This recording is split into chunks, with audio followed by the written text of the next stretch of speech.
In a world where magic reigns supreme, our protagonist, devoid of any magical ability, sets out on a journey to become a master magician. Armed with perseverance, passion, and bravery, he defies the odds and challenges society's norms. Join him as he proves that true strength lies in the resilience of the indomitable human spirit. What would you do if every time you close your eyes, the image of a snake slithering on a tree showed up?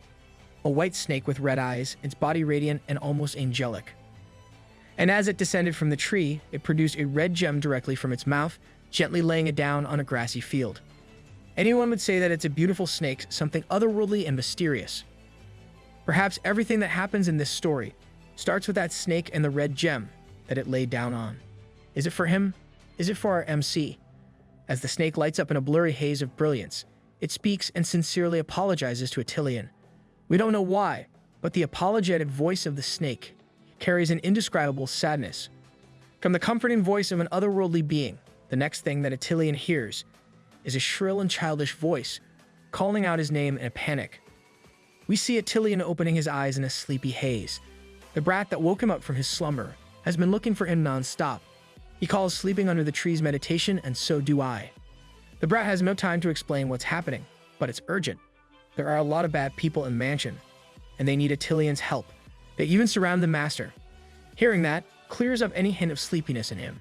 Hearing that someone is bullying his grandpa is an immediate anger trigger. Back in the decaying mansion made of stone, the gate guards refuse to let the strangers in no matter what, as they are trying to trespass on Lord Attilian's private land. The intruders consist of a few figures clad in dark robes led by an arrogant-looking blonde young master sitting on his high horse. Blondie ignores the guards and singles out an old man among the people, asking if he's Aiden, the one in charge of this place. Grandpa Aiden is shaken. He answers that he is the steward of the land and asks the intruders about their intentions. His voice is wavering in fear. Hearing that they so easily located the target, the goons who look like mercenaries only smirk in unison. Blondie introduces himself as Orlando of the Moshan family. He has come to this place to take over the entire territory on behalf of his esteemed family, that from now on, old man Aiden won't have to worry about this place anymore. Aiden immediately protests these claims, as this is the domain of Attilian Byrne, a respected mage. This so-called Moshan family has no right to claim what's theirs. Orlando is amused that the old man is using the name of a mage to scare them off, but it's an open secret that Attilian Byrne died in the Snow Demon Ridge 16 years ago. The paper he carries just so happens to be a signed promissory note signed by the same mage before he died. It states an unpaid debt, with the territory put up as collateral. Some onlooking villagers have come out of their homes, worried for what might happen now. Old man Aiden is mortified. He tries to stand his ground, but he is starting to falter. Before anything else happens, he wants to request a court to verify the papers first. Orlando is swiftly agitated, cursing the old man for being an ignorant fool. He parades his title as an apprentice mage, so the court has no authority over him. As the brat's dark horse comes running forward, old man Aiden and the onlooking villagers fear for their lives. But the momentum of the raging stallion stops on a dime with a muscular hand gripping its neck. Orlando is shocked. He doesn't see anyone coming from anywhere. He should have been able to bulldoze those poor people freely. But the Attilian youth has made a mad dash from the peaceful woods back to the gates of his residence. Seeing how this Blondie brat tried to run over his people, he finds it outrageously aggravating. Orlando is speechless. Some guy is holding his horse in place by using his hands as a barrier, and even the cloaked figure behind his intrigue. Young Attilian channels his annoyance into his fist, asking these strangers just who in the world gave them the courage to act recklessly in Attilian territory. This guy has absolutely no chill. He doesn't give a damn. If it's an animal, he clocks the freaking horse in the throat for daring to run over the people inside the mansion. A brutal punch that brings a whole horse down is his way of telling the intruders to shut the hell up and be silent. The attack is so powerful that his fist pierces through the horse's throat, taking it down to the floor bleeding and dying an agonizing death. Orlando Moshan manages to hop off his ride before it collapses on the ground and demands that this brazen youth introduce himself. Attilian doesn't respond with words right away. He just approaches the apprentice mage, his absolutely ripped build, towering over the sniveling blonde. He tells Faye attendant to take old man Aiden to a safe place for now. Before leaving, Aiden warns his grandson, Kunlun, to be careful. Hearing the name, it finally becomes clear to Orlando that this young man who killed his horse is the son of the mage, Burn. Those in the know are aware that Attilian Kunlun, 16 years old, the son of an esteemed mage, is a completely magicless waste of a human being. Orlando laughs mockingly. Seeing that this guy is just a brute daring to attack an apprentice mage, Orlando's arrogance comes back. Bringing out his wand, he intends to teach the young man the rules of this cruel world. Kunlun feels the pressure now that wands are drawn, but he doesn't let it slip in his poker face. He just takes this as a challenge. He's been wanting to see what magic looks like up close anyways. Orlando doesn't like that his authority seems to have no effect on the young man. Not wasting any more time, Blondie brandishes his magic wand and starts chanting in an indistinguishable language. Kunlun keeps his eyes peeled, not daring to blink while magic is being cast. The wand shoots out a brilliant blue light while Orlando shouts out the spell's name, resounding flash. It lives up to its name, hitting Kunlun squarely on his body, not being able to dodge at all. Old Man Aiden and the balding kid, Faye, shout in concern for the young master. Kunlun just takes a full hit of magic, and the impact sends him sliding on the rough concrete. Orlando laughs sheepishly, pleased with himself for executing such a flawless attack. For some of the onlooking villagers, this is the first time that they've seen magic up close. All of them are worried for the young master's well-being.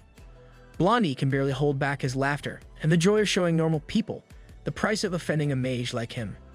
The balding kid is on the verge of tears.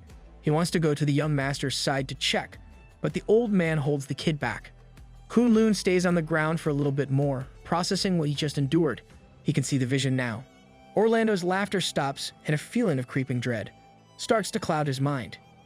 Getting hit by magic is no joke. It is quite painful, and it vaporizes a portion of Kunlun's clothing. The apprentice mage and the cloaked figure are starting to feel that something isn't right. Kunlun estimates that the force of the spell would be equivalent to 60% of his full power when shouted. No, maybe even 70%. The balding kid is hyped to see the young master get up from the ground looking fine, albeit a little scratched and burned up. Kunlun has never seen such a weak body produce so much power. That's just a testament to the extraordinary power of magic. But if Orlando could only hurt him this much, then the young master would advise them to leave early. Of course, the blonde brat does not take that message well at all. One of the things he hates the most are people who blaspheme the power of magic. Brandishing his wand once again, he threatens to kill the young master this time around.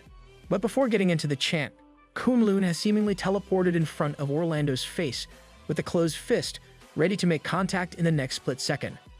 Orlando sees the towering body of the young man and cannot eke out his little chant in fear.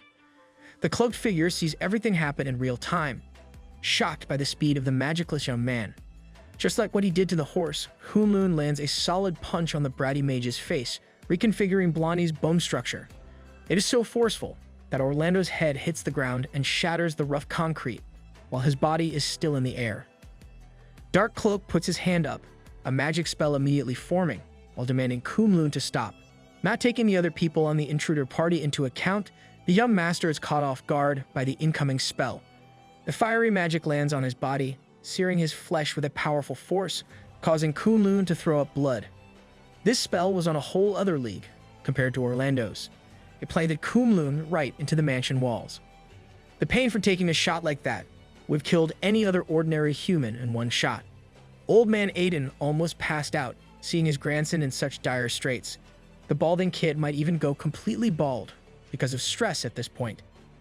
The cloaked figure immediately came to Orlando's rescue and activated a preliminary healing spell on Blondie's unconscious body. He then yelled at the soldiers to stop standing around and bring the medical kit swiftly. The spell woke Orlando up from the shock, and he started feeling the pain of getting his face wrecked by a compact fist. Dark Cloak tried to ask Blondie what his status was like, but Orlando couldn't even string words as he coughed up more blood. This time, Lord Master Aiden finally fainted. His old ass couldn't possibly handle all these happenings. The spell that hit Kunlun dissipated, leaving him lodged deep into the cracked mansion wall. He's still feeling the sheer pain and burns that the spell delivered into his chest. Kunlun has never seen, nor felt anything like this before, the true might of magic power. Dark Cloak quickly noticed that the young man was still alive and breathing even though he shouldn't be. Lowering the hood of his cloak, a man with white hair emerged. He was fascinated by the fact that Kunlun would bring up the real power of magic. The strength of a human is not just measured by their physical bodies. In this world, a vast sea of power hidden within is the pinnacle of human supremacy. Kunlun managed to wriggle his way out of the cracked wall, falling limp on the ground. Instead of worrying about his own grave condition, he was more concerned about his grandpa. The balding kid must have noticed and reassured him that old man Aiden was still breathing, just unconscious. The veteran mage under the cloak tagged along for what was supposed to be a simple handover of territory, but now he's being forced to exterminate a lot of people. Hearing those sentiments, Kunlun locked in and asked the veteran mage just who he was.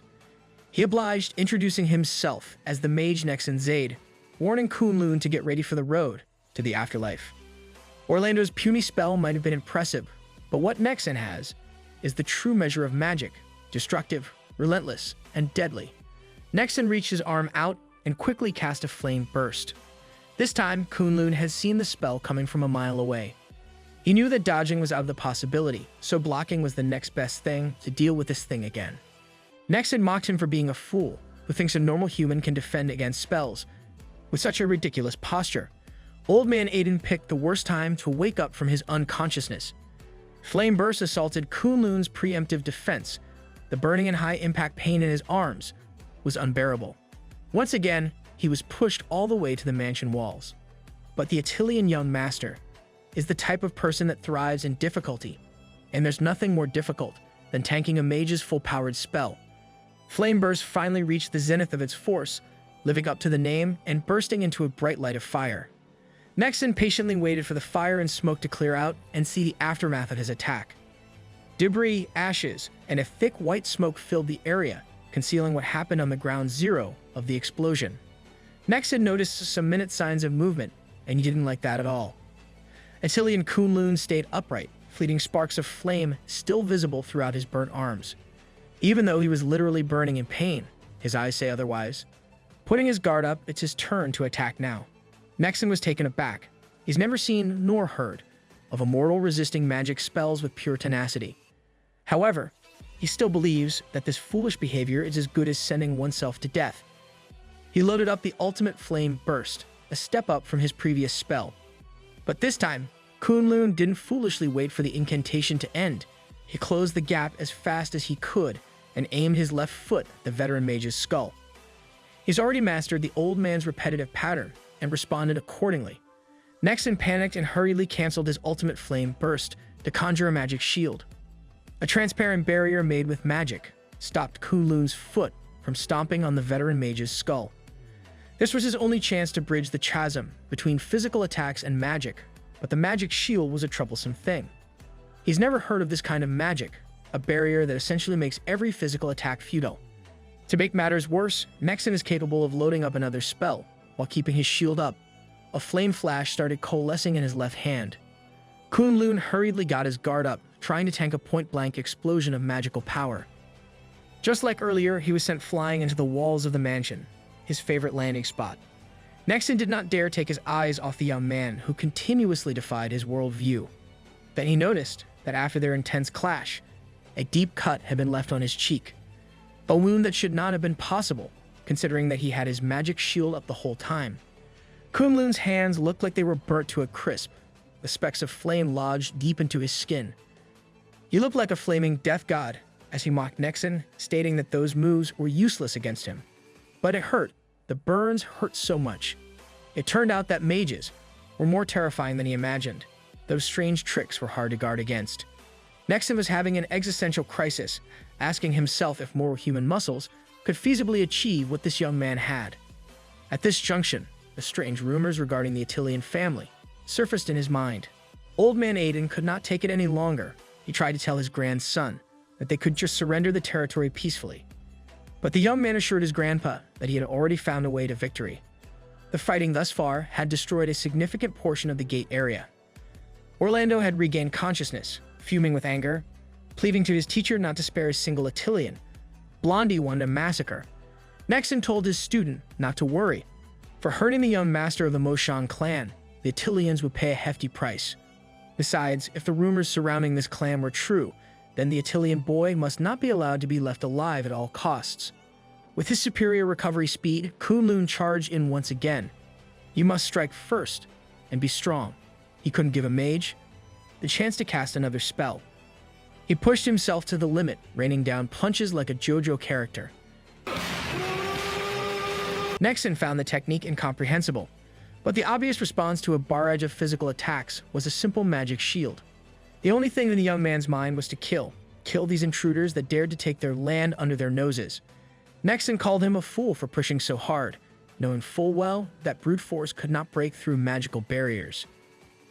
Faye and old man Aiden watched with bated breath, concerned for the young master.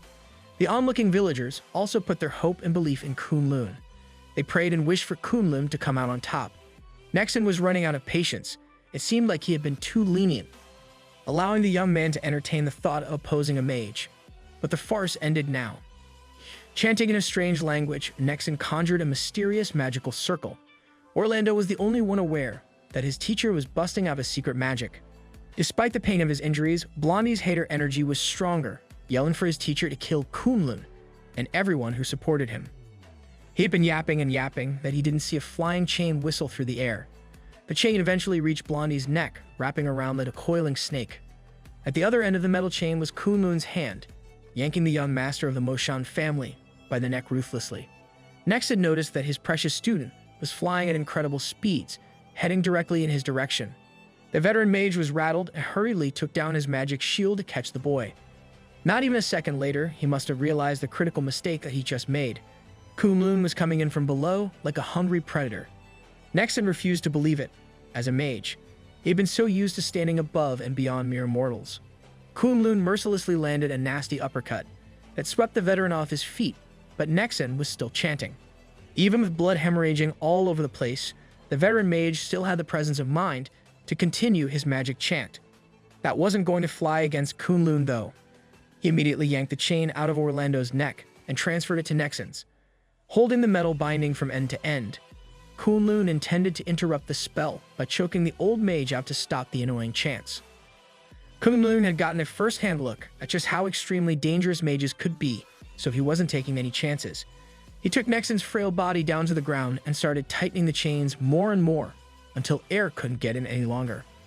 Orlando was paralyzed beside his teacher, forced to watch as a mere mortal snuffed the life out of a respected and powerful mage. A brute, a mere swine, actually defeated a master, a mighty elemental mage using just muscles and brute force. Orlando wasn't used to being on the receiving end of domination, so he started ordering Kunlun to stop. He threatened that punishment for attacking a mage as a mortal is clan extermination. The brat tried to warn Kunlun with the prospect of getting his entire bloodline wiped. Young Master Attilian couldn't care less. At the moment, the only things that existed in his world were the chain and the mage, who was trying to kill him. So he yanked it harder than ever one more time. Orlando hurriedly ordered his soldiers to go and help Nexon. The troops that he brought on this extortion mission were really freaking useless. They only started drawing their weapons now. But the residents of the Attilian territory would gladly fight for their young master with their pitchforks, and whatever weapon they could get their hands on. Kunlun's muscles were buckling with how much pressure he already exerted, giving Nexon an opportunity to start priming another spell stealthily. He just needed a few more moments to get his ultimate technique out, and the tables would undoubtedly turn. Kunlun's eyes were devoid of color. He was going up against esteemed mages. But so what? Orlando had a bad feeling that something tragic was about to happen. Kunlun gripped the chains even harder. He asked these mages if they ever thought about showing mercy. When they committed ceaseless violence, had they ever considered that taking innocent lives might lead to retaliation? Orlando finally got it. They made a mistake by going up against someone genuinely insane. Young Master Attilian already knew the answers to his questions, so it was only fitting that these disgusting mages should go ahead and die by his hands. Unfortunately, Nexon managed to persevere just long enough to finish the preparation for his soul-locking wheel's activation. Kunlun was caught off guard as a magical circle started tightening around his neck. Even though he was on the verge of choking to death himself, Nexon still let out an unhinged laugh. Looking at Kunlun, his crimson bloodshot eyes telegraphed that he was not going down under this dirty spell. He was a man that was literally too angry to die. Lifting the chain and Nexon's body along with it, he pushed his muscles to the limit and brutally beheaded the mage with brute force. The soul-locking wheel dissipated, along with Nexon's last breath. Orlando helplessly watched as his teacher died a gruesome death at the hands of a mortal. The soldiers that they brought to take the lands were too afraid to take another step. Even the villagers didn't expect that their young master would snap like that. Old man Aiden was mortified. Faye, the balding kid, was low-key celebrating though. Kunlun had been burned, beaten, wounded, and choked, but he prevailed. He dropped Nexon's lifeless body, like the trash that it is. With this, the young master dubbed himself Attilian Kunlun, executioner of mages. Orlando, the brat, lay in shambles, his face wrecked, while immobile on the floor. The soldiers that he brought with him had let go of their blades in surrender. These grown-ass men saw a buff teenager decimate an elemental mage and quickly pleaded to be spared. They're just hired mercenaries after all. Blondie rebuked their traitorous action, insisting that betraying the Moshan family wouldn't absolve them of responsibility. It is a valid point though. No one understands the seriousness of the current situation. If he manages to tattle about what happened here to the authorities, everything would be over. Everyone would die in a fiery landfill of bodies. This is the severe punishment the Magical Alliance has for those who disrespect the status of a mage. Hearing that, the mercenaries started doubting their decision. The villagers of the Attilian territory turned to their young master for their next move.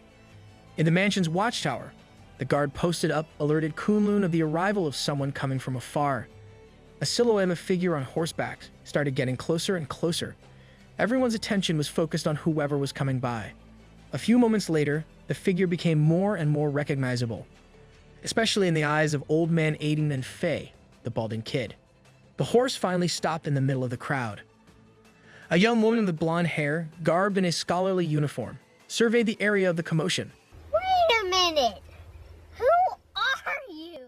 She saw Nexonzade's lifeless body sprawled on the ground. On the other side, the dead horse, the pool of blood forming around its head. And in the middle of all the commotion was the injured young master of the Moshan family.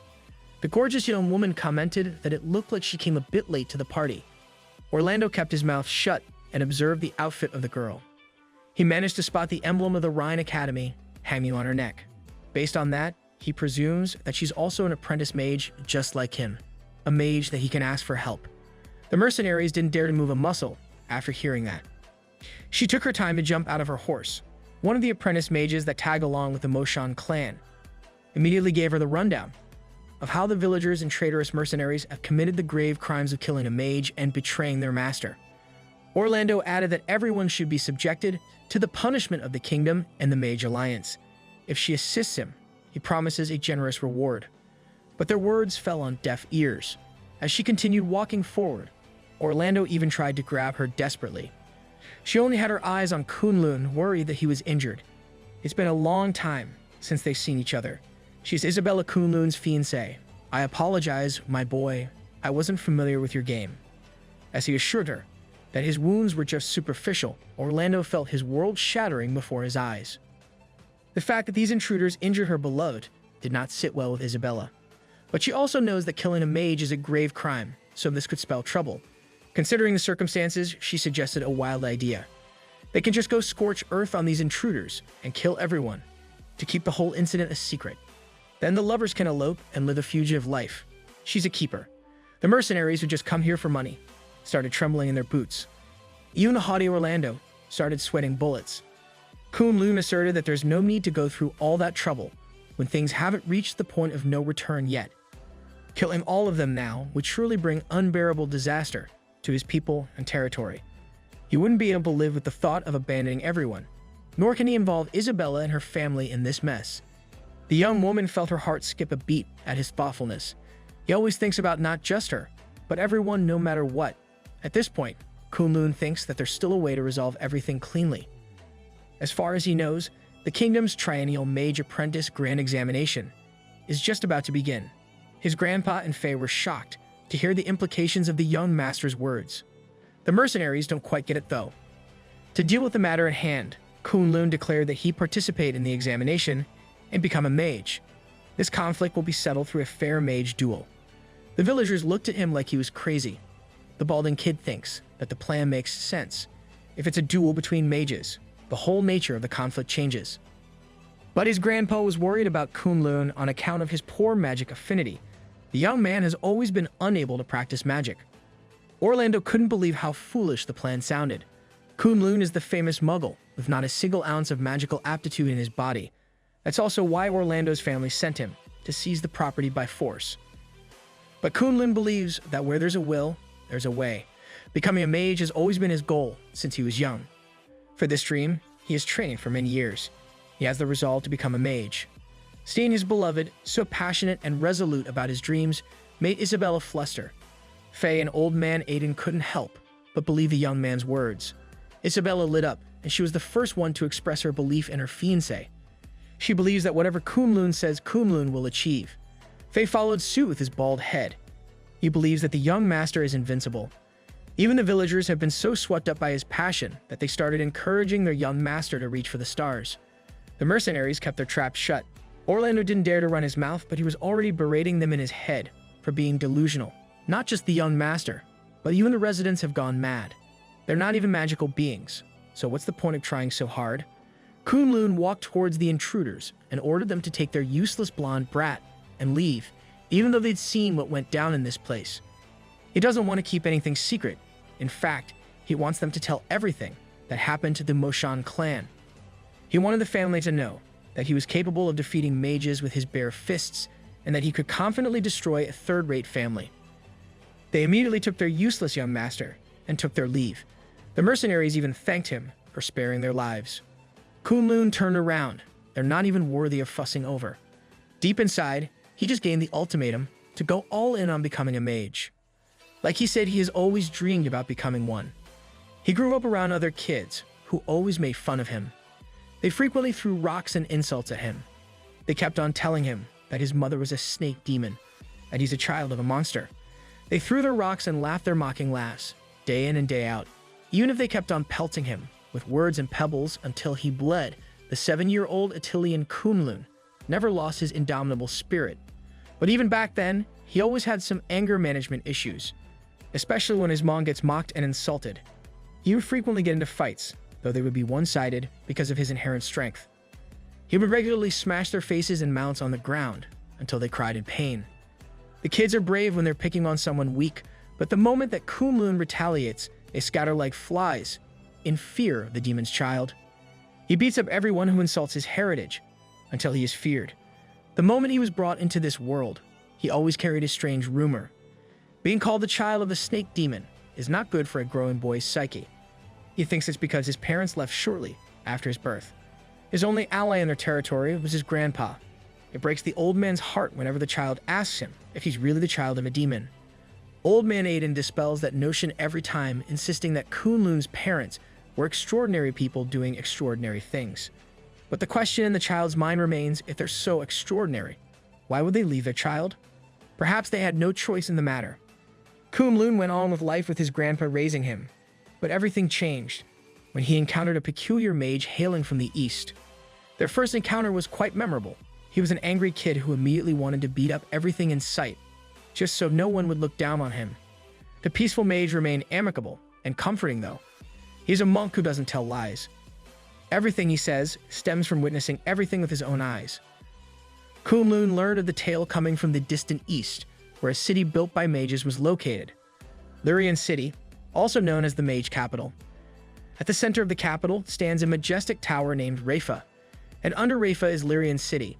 A snake demon that has been cultivating for 1,000 years is suppressed. It is said that the demon has an offspring born as a human, hidden in this cloud marsh continent. Kunlun refused to believe the tales that the monk peddled. He's already set on believing that everything he's been hearing is just rumors at the end. The monk posed a valid question. As the child of a genius mage, why can't Kunlun practice the magic of this world? The kid never told the monk this information. He believed that the monk was just mocking him in circles. With a peaceful voice, the Eastern mage urged young Kunlun to explore his own heritage deeper if he was interested. That encounter with the monk has shifted something inside Kunlun. He wanted to explore what he really was. Since then, he finally understood one certain thing. So he chose to leave the comforts of the Attilian territory, raining the prayers of his grandpa and everyone else, to pursue the path of becoming a mage with his fiancée. In this world where mages are revered, he wants to protect his loved ones from ever being aggravated by bigger and meaner powers. He wanted to clarify his heritage and to roam this world freely, under his own will. And to do just that, he must become a mage first. After a long journey, he and Isabella have finally arrived at their destination. Lyrian City is an impressive town, formed around its prestigious Mage Academy. In the Cloudmarsh continent, magic can be considered omnipotent. Authorities, nobilities, and armed forces often rely on mages to provide strength and support. Mages are produced and trained by the 4 major magic academies. One of them is the Lyrian Hyde Magic Academy. The Mage Apprentice exam is only held once every 3 years, so applicants surge to Lyrian from all over the continent. For Kunlun, the timing of the application is just right. It is worth noting that most of the so-called apprentice candidates have already mastered a few basic spells, so there is no shortage of talent among the applicants every year. Some are even practitioners of dark and secretive arts, and becoming a mage apprentice is just a means to cleanse their identities. However, the same story unfolds every exam period. The passing rate has always been atrociously low. That's because the standards to get in are extremely strict. The entire process is divided into 4 rounds of exams. The first round will always be a written exam on magical knowledge. In one of the exam rooms, the hopefuls were squeezing every drop of knowledge in their brains in hopes of not getting axed. The proctor of the exam noticed Kunlun's physique is hard to miss after all. He thinks that the boy is clearly more suited to be a heavy armored knight. Sensing that the proctor had been eyeing him for a while now, Kunlun stared back. The poor proctor was taken aback and almost fell from his chair. Kunlun stood up. The proctor feared that he somehow offended the young man and asked what he was doing.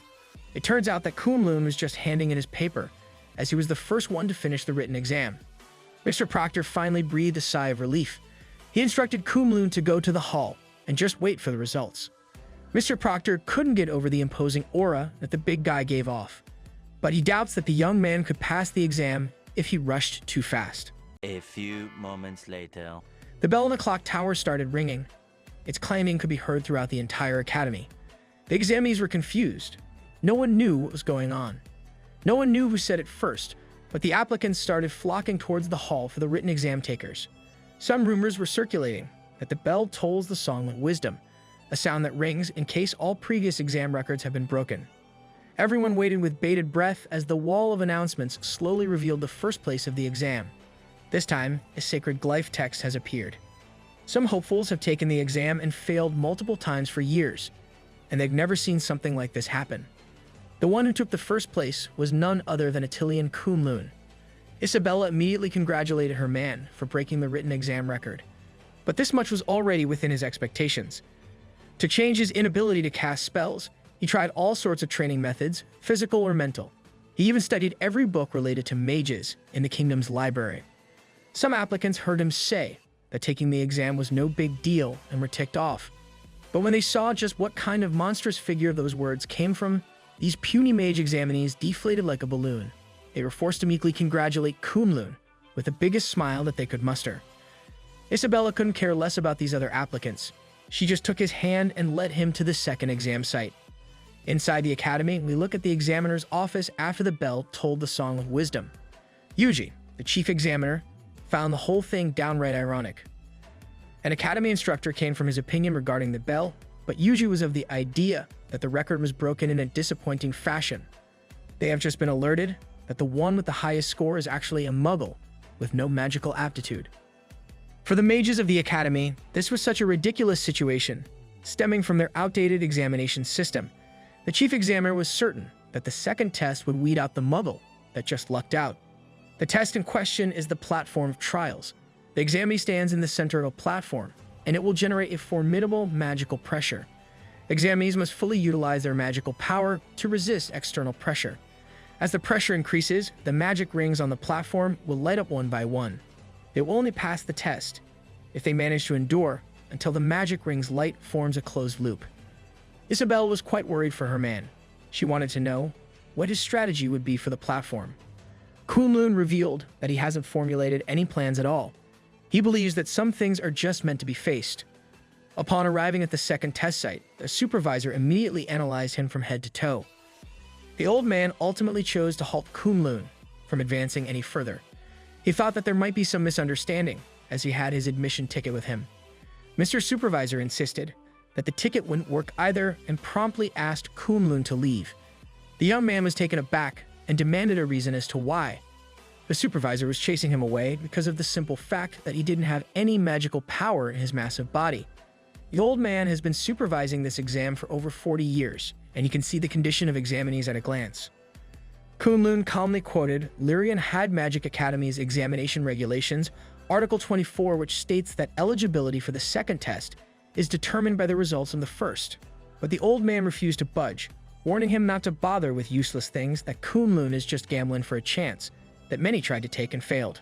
Each year, there are examinees who die on that platform because they have mortal bodies. The risks are just too high. Even for those with magical aptitude, there's still the risk of injuries or death. Kunlun responded by quoting Article 52 of the same guidelines, which states that the examiner has the duty to dissuade and protect examines. The keyword is duty, not power. The supervisor has finally run out of patience and called him a fool willing to die just to become a mage. Isabella and the other applicants were starting to get concerned. Kunlun continued to pull out regulations to quote, this time it's national law, Article 1713. Anyone obstructing mages and mage apprentice exams must bear corresponding criminal responsibility. Damn! The old man got up from his chair and slapped the table in frustration. He called Kunlun a brat. That's not thinking right. In the platform, he might not be able to submit interruption requests, resulting in death. Kunlun just thanked him for the reminder and went on ahead to the platform. What a literal Gigachad. Isabella didn't stop her man. She trusts Kunlun with all her heart. As he climbed the stairs leading towards the platform, the old supervisor felt infuriated. Talking to that young man felt like talking to a wall. But now that the examinee is in position, the second trial must begin. The pressure of the platform was activated, and the examination commenced. Kunlun immediately felt the pressure covering his entire body. His feet were planted solidly on the ground, and it felt like gravity was burying him down. This is the infamous second trial. He was already starting to feel like the pressure was penetrating his body. His organs and bone marrow felt like they were being torn apart. The supervisor had no other choice but to pay closer attention to the brat's trial, advising Kunlun to watch the magic circles beneath his feet. As each segment lights up, the pressure will increase exponentially. He just doesn't want someone to lose their life senselessly. If the pressure's too much already, there's still a chance to stop the test. Isabella was starting to get worried as she asked Kunlun how he was feeling. The young man's shirt was ripped into shreds just from the sheer pressure. That's evidence enough that he's not fine, but he insisted that he was. He told her that he was in excellent condition, but it sounded like he was just convincing himself of that. The light hit another one of the segments, increasing the pressure by a lot. Just looking at the trial from afar made everyone watching cringe. The supervisor was in disbelief. That young man is clearly resisting the magical pressure with just his physical body. He endured the increasing levels to the point that the light had already passed the halfway point. In the old man's many years of conducting this exam, he has never seen anyone endure this much pain with their physical body. The anger in the supervisor's voice is starting to sound like genuine concern for whether the young man can still hold on. Kunlun has already said it 100 times he's in excellent condition, and there's no need to intervene. Before they knew it, the light was almost in a complete circle, a closed loop. Isabella cheered for her fiancé with all her might, while the other examinees were losing their minds. The same can be said for the old man. This was impossible by every metric. Muscles shouldn't be able to resist the magical pressure of this level. I guess you could say that Kunlun is just literally built differently. He's a beast of a man. Everyone watched as the light segment formed a complete circle. A closed loop means that he passed the test. Isabella couldn't help but tear up, while the rest of the onlookers felt like they were having a bizarre dream. The old man was proven wrong. Kunlun has passed. There should be no other human in this world who can resist such pain with nothing but muscles and willpower. To everyone's surprise, Kunlun wasn't leaving the platform yet.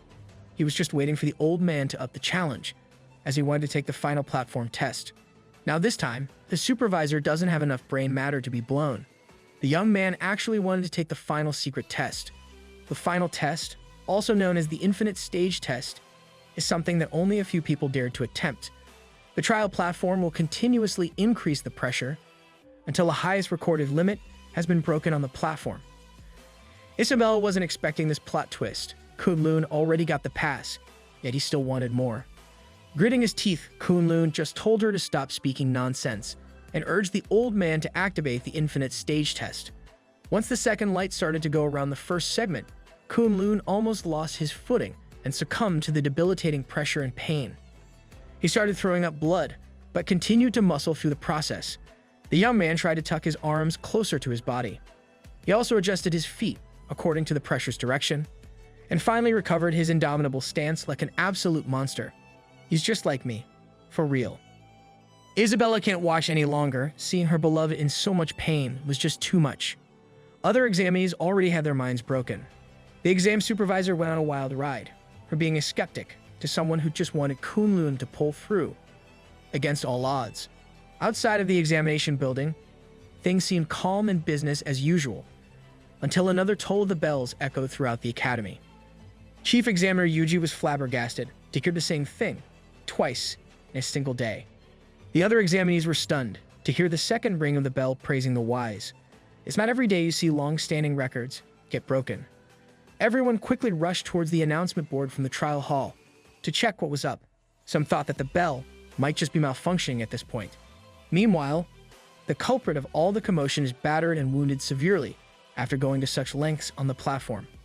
Kunlun apologized for making his girl worry so much, but he assured her that he was in full control of his body the entire time. As someone without an ounce of magical aptitude, seeking recognition from established mages is absurdly difficult. Therefore, he must reach the extremes for his results to have any chance of the Academy's acknowledgement. From the very beginning, he already knew that he was not just challenging the simple apprentice exams. He's challenging the entire set of rules and order that has been established in this world, where mages stand above others. Isabella has never seen her beloved this determined and brimming with willpower before. The announcement board has displayed Attilian Kunlun's name once again. Everyone was curious to death as to who this guy who broke 2 consecutive exams was. At the halls of the second exam, a heated argument was commencing. Chief Examiner Yuji was interrogating Mr. Nidolan, the platform's supervisor, for some answers. Yuji had already warned the old man not to allow the mortal to pass the exam, but not only did he pass, he broke the damned record. Mr. Nidolan chose to stand on principle and apologized to the chief examiner. He was moved by Kunlun's will and desperation. Yuji refused to accept such reasoning. Nidolan's duty is to assess a candidate's magical power. Allowing a muggle to pass the exam is blasphemy against the entire point of the exam. The chief dared the old man to justify the examiner badge on his chest if he let such a travesty happen. Mr. Nidolan apologized once again. After seeing such a powerful display of grit, he's been convinced that Kunlun meets all the criteria of the exam rules. Seeing one of his people change their tone regarding the mortified Yuji. It's all because Mr. Nidolan was there to see how Kunlun left the platform with a sea of blood. If only the chief examiner saw just what kind of torture the young man went through to break the record, maybe he would change his opinion too. The Academy cannot just arbitrarily take away the opportunity that he worked so hard for. Attilian Kunlun believes in himself so sincerely, and anyone with eyes could see that. Compared to the young man's purity, conspiring in private to ruin someone's future is far too despicable for the old man. Yuji didn't expect this turn of events at all. Mr. Nidolan has been reminded of his creed, and it tells him not to hinder someone working so hard. He will gladly turn in his badge if the institution insists there's shameful means to him. The chief examiner didn't take the resignation and just turned around to walk with aggravated strides. He doesn't care about Mr. Nidolan's badge at all. Yuji just became even more determined to stop this madness from entering the academy proper. Every wizard exam is crucial, and they can't afford such madness. He cannot tarnish the academy's name by letting a muggle, a mere mortal, from getting in. So he passed down the order to inform all candidates that the third trial had been determined to be a magical combat contest. Are we getting a tournament arc already? The contest rules state that candidates are to draw lots to determine their seating. 2 participants will step onto the stage to duel.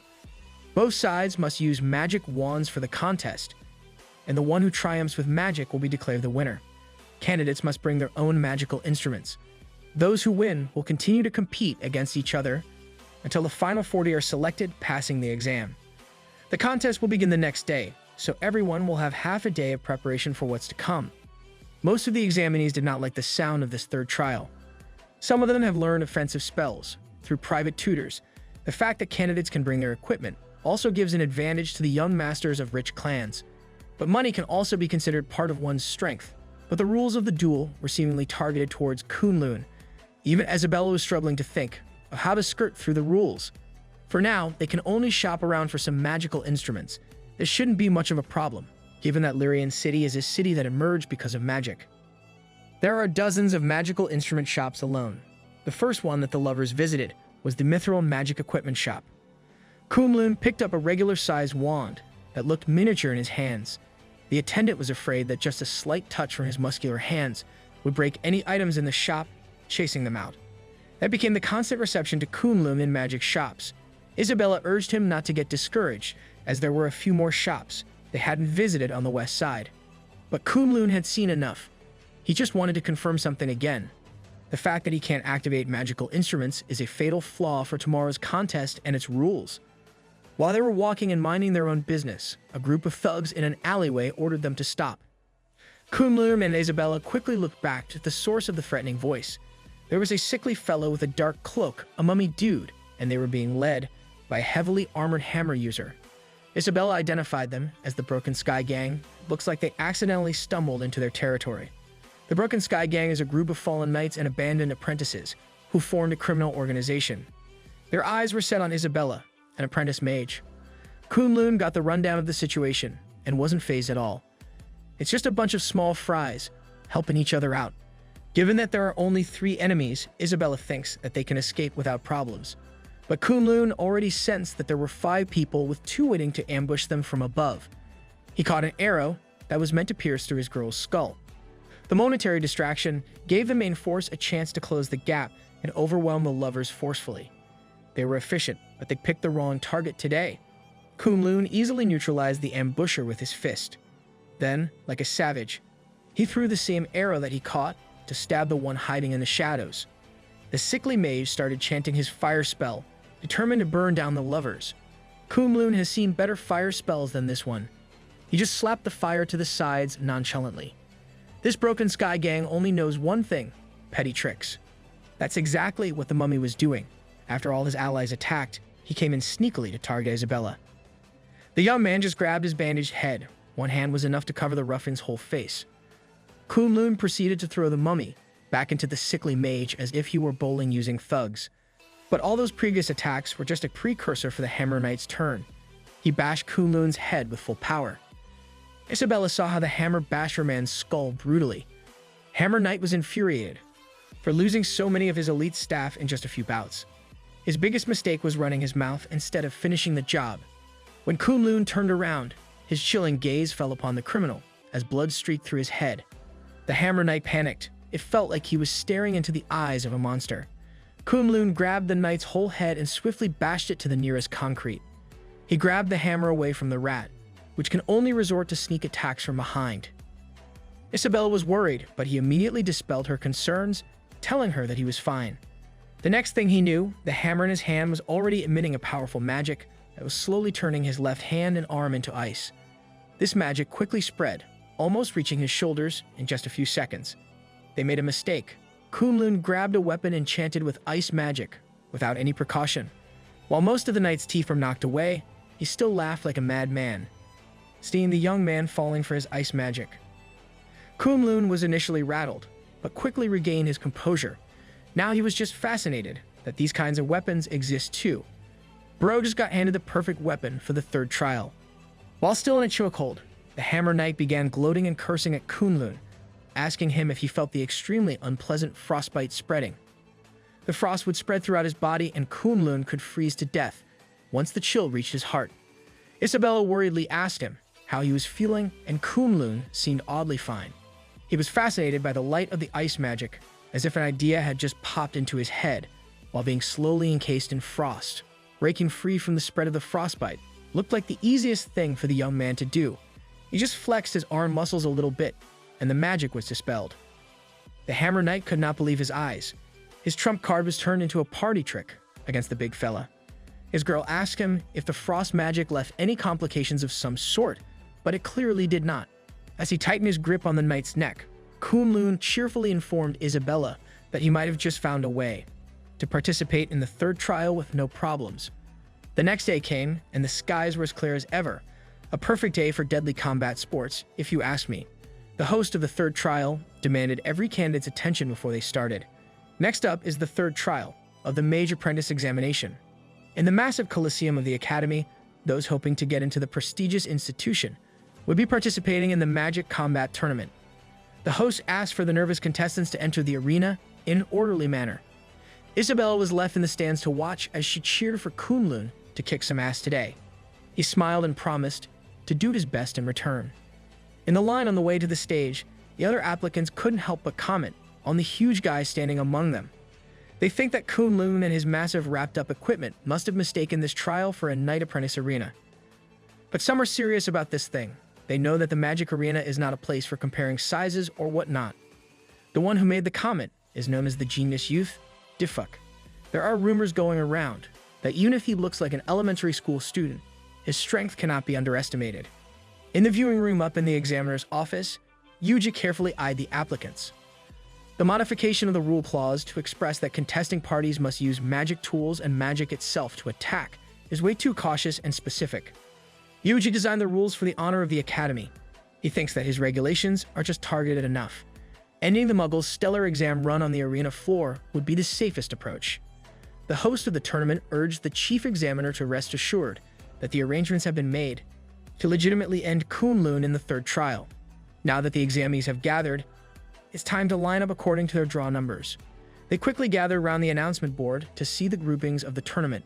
Some couldn't help but feel like passing this exam. Largely depends on the luck of the draw. In the real world, luck will always play a part in an individual's strength. Everyone's eyes were locked on Group 35 on the ladder. A flock of candidates will surely be locked in what everyone would agree to be the most difficult cluster, a real group of death. Number 178 is the recently famous Queta. Number 176 is the genius heir of a prestigious mage family, equipped with the knowledge of his ancestors, Mela III. Number 180 is the holder of a special bloodline that makes him a real combat threat, Sorol. Number 179 is that intoxicating magical goth girl, Looming. All of these strong contenders ended up in the 35th group together. The competition in that cluster would be incredibly fierce, but among all those notable candidates, wouldn't the person who drew number 177 have the poorest luck imaginable? If you're paying attention, you already know that number 177 is none other than our boy, Attilian Kunlun, who's just itching to fight. Of course, the draw was rigged. The host used a little manipulation to manufacture a group of deaths so they could legitimately eliminate the Muggle, causing chaos. With the boom of fireworks, the third trial has finally begun. Although this is the entrance exam for Mage Apprentices, most of the candidates already have some basic knowledge of magical combat. That's because from the very beginning, getting into the respected Lyrian Hyde Magic Academy has always been supremely competitive. Sometime later, the long-awaited matches for Group 35 were called to commence. Contestant number 176, Mela III, will be in one corner. The other examinees and those that just come to watch were elated that the Death Group matches were about to start. They're about to see the genius from a long line of mages compete. Mela was widely regarded as the talented heir of their clan. He's one of the most promising candidates for this year's apprentice exam, someone who has a lot of potential. It's said that at just 14 years old, he has already mastered 3 attacking spells. He achieved such an impressive feat even before becoming an official apprentice. His opponent is widely regarded as the poor unlucky sap mixed with the geniuses of the Death Group. Contestant number 177, Attilian Kunlun. Most onlookers were already handing Mela the win, but some felt like they'd seen Kunlun's name somewhere before. When one of the examinees remembered, everyone also recalled that Kunlun was the one who triggered the wisdom bell twice on the exam's first day. If it's really him, then this duel wouldn't be so predictable. The problem was Kunlun doesn't look like a prodigious mage at all. In terms of physique alone, the combatants have an exaggerated contrast between them. Kunlun removed the heavy equipment from his back, and it shook the ground of the arena. But everyone was under the idea that a mage's strength is inversely proportional to their physique. They'd never seen a talented mage with a burly body before. Then, everyone's attention was grabbed by the magic wand that Mela III took out, the Jade Heart. Some couldn't believe that they were seeing such a legendary treasure. The Jade Heart is said to be a famous artifact from the Abyss of Extreme. Seeing that Mello was going to fight with such a weapon, the audience wondered what the big guy would bring out. They couldn't even feel any magical fluctuations in Kunlun's body at all. When the host urged contestant 177 to prepare for the start of the match, Kunlun removed the cover of his instrument.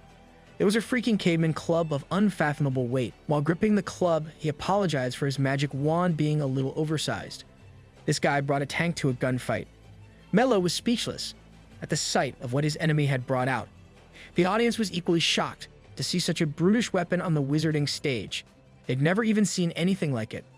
Let's roll back to yesterday when the Hammer Knight was tearfully pleading to get spared. Of course, this led to Kunlun's magic wand being sponsored by the kind people of the Broken Sky Gang. He stripped the bandits of every magic equipment they had on them, and it was quite a nice haul. Kunlun also learned that the key to enchanting weapons is special materials. The young man brought the haul to Ajax the blacksmith and asked for everything to be melted into a club. Any respectable blacksmith would tell you that this would be an insult to their craftsmanship. Plus, time is tight. In response to Ajax's rejection, Kunlun just threw a hefty bag of gold coins, courtesy of the Broken Sky Gang. Ajax was taken aback by the amount and immediately changed his tone, stating that he loves forging all kinds of things, and that Kunlun could expect his new weapon soon.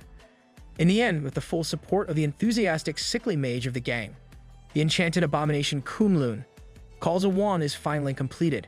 They practically squeeze the poor guy dry of his magic power. Back to the present, Chief Examiner Yuji already knew that the Muggle would pull something crazy like this. Even the audience protested that what Kunlun holds is nothing more than a long-handled blunt weapon, an instrument that goes against the rules. Kunlun was pissed off and roared at them to shut up and watch closely. Standing still, the young man started focusing his strength on the club like he was going Super Saiyan. Before you know it, the blunt weapon started emitting a bizarre blue light, its magical property awakening. The magical blue light spread across the club, painting it with an intense bone-chilling mystique. Those watching carefully finally shut their mouths. They were seeing magic. Kunlun was pleased to prove that he wasn't breaking any rules. What he has in his hands is an authentic magic wand, just in a different form. According to the Academy Code, there are no restrictions on the weight and length of magic wands. The audience was speechless. Their senses were not deceiving them. The alleged wand was emitting frost magic. Kunlun's plan was working, but he would need to use the frost sparingly. The number of times it can emit light is limited. Examiner Chief Yuji still had the gall to hate on our boy, threatening to apply to the examination to revoke the Muggle's exam qualification for bringing an enchanted weapon. But the host stopped him from going ballistic. Kunlun is merely exploiting a loophole in the instrument clause. Legally, they can't revoke his qualification for fair play. Yuji just wanted to get rid of the problem, but the host urged him not to let the anger cloud their judgment. They paired Kunlun up with Mello III. He is a kid with extensive support from his Mage clan. He's not someone to be underestimated. Mr. Host wants to put his trust in Mello to take down the mortal. They can let magic crush the brutish barbarian, once and for all. In the process of doing so, they will achieve a complete victory in line with the Academy's enrollment philosophy. You sure about that? Kunlun's large wand caused quite a stir among the examinees and officials. The tournament paused as the examination committee discussed the next course of action. Mello expedited the process by stating that size doesn't matter. The essence of magic lies in using the rules of the world to win. He doesn't care about Kunlun's results in the previous trials. The audience ate the speech up, praising Mello for living up to his stellar reputation. He has a point, magic has always had an advantage over brute force. In this world, knights and rangers of the same level must submit to mages. Kunlun's big club will just slow down spellcasting speed. After the committee's discussion, the scheduled fight proceeded. So the host immediately signaled the start of the fight. As soon as the bell rang, Mello III started brandishing his jade heart to beckon an offensive spell. Kunlun responded by closing the distance in a split second and bashing the poor kid, burying him in the concrete. Audiences and officials alike didn't see what happened. Chief Examiner Yuji was speechless in his viewing deck. The heir of a well-known mage family was decimated by a brute and his club. Kunlun stood over Mello's unconscious and barely breathing body. He apologized for going so hard. He just never underestimates an opponent's strength in a fight.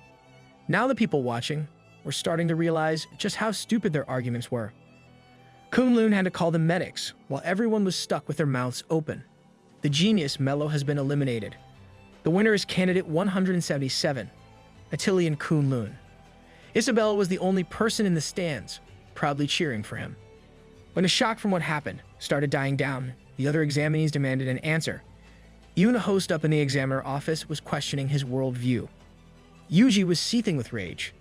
This was what he feared the most, the muggle gaining momentum. The host shifted the blame towards Mello's carelessness. The kid probably didn't have much experience fighting warriors and let his guard down. They still have a trial to officiate over. It's pointless to dwell on that mistake now, but Yuji wants to be sure that the deaf group will do what it should. Mr. Host assured him that Mello was just a momentary mistake. The next candidates are now aware of the situation, so there shouldn't be any problems. Yuji could only hope if that's the case at this point.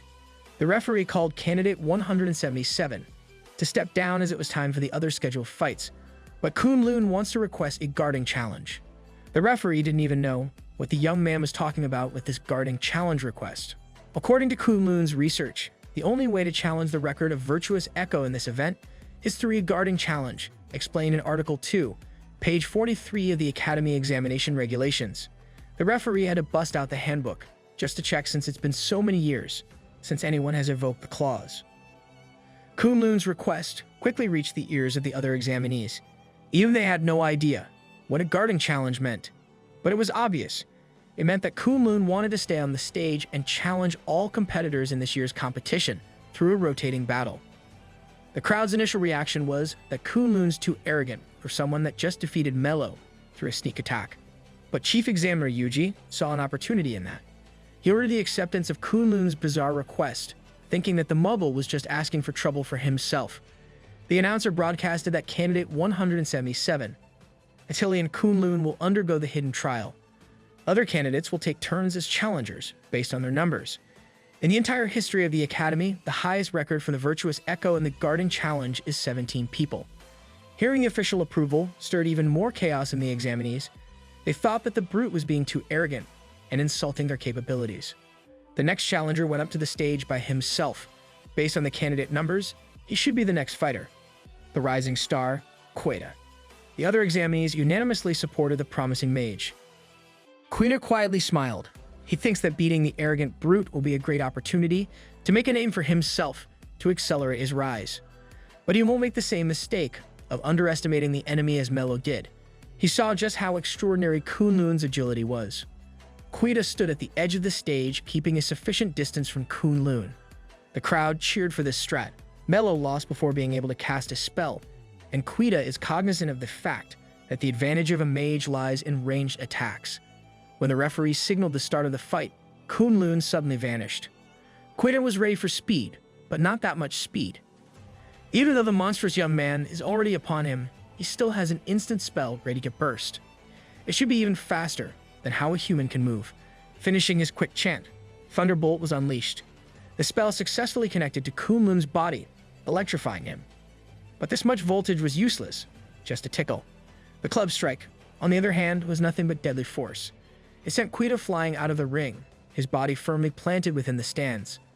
The referee and the other examinees were floored by the display of brutality once again. A rising star of the magic world was defeated so casually and savagely in just a few seconds. Kunlun smiled ominously. This time, his strength control was just right. With his power properly calibrated, it should allow him to win the next matches smoothly, without causing lifelong disabilities to any opponent who steps up. And for him, that's a win. The host of the trial was starting to feel the monstrous pressure of the dark horse seeping through the whole arena. All the examinees saw it clearly this time. Kunlun was hit by the lightning spell in point-blank range. But the outcome was the same as the last match. The winner is candidate 177, Attilian Kunlun, and his comically massive club magic wand. Not only was his offense obscenely fatal, but his defense also practically made him invincible to magic. The chief examiner was starting to grasp that his philosophy was being challenged by an absolute freak. Among the people in the Colosseum, the only one celebrating was Isabella. She wants to cheer even louder, but the atmosphere doesn't feel quite right. Thankfully, the medical team responded fast this time around. For Queta's urgent care, the announcer swiftly announced the next match. Next on the chopping block was supposed to be the magical goth girl, Looming, but she forfeited instantly.